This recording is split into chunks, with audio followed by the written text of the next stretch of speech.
So what my mom said, and what psychologists say, is if you want to be happy, what's a key is not only to have challenging and fulfilling work that pays you reasonably, but to find true love and commitment, and to have a family and surround yourselves with love and a community of friendships.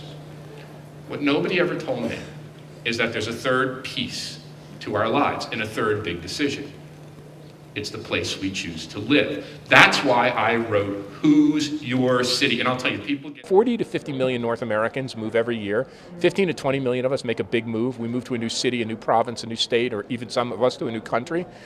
No one has ever told us how to go about making that decision. So I don't want to make the decision for anyone, but I wanted to lay out for people, one, why place is so important, along with job and career and life partner, one of these three, the big triangle of decisions.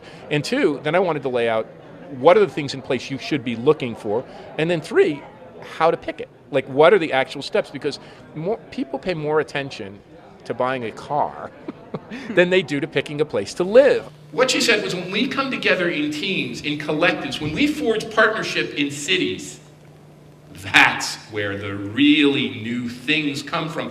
And the productivity rises exponentially. When Robert Lucas... I really enjoyed Richard Florida's presentation today, because both my husband and myself, at this time in our life, we call it our vintage time, have gone into the areas of creativity.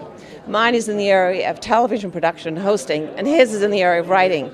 And he certainly resonated today with myself, so I can certainly share this with my husband, to say that we really are on the right track. Creativity is really where we think it's at, and he was fantastic. The human mind has become our greatest resource and the greatest source of new value. I think the other thing that's happening is with rising oil prices and skyrocketing oil prices, our whole way of life is changing.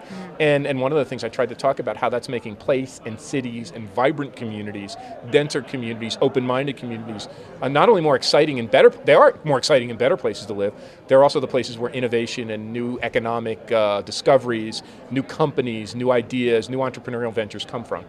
It's not like we go out and look for, I have to find more open to experience people like me.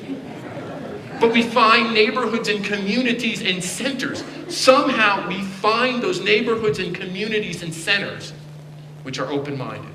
Whether it's a gay and lesbian community, whether it's an artistic community, a writer's colony, a technology community.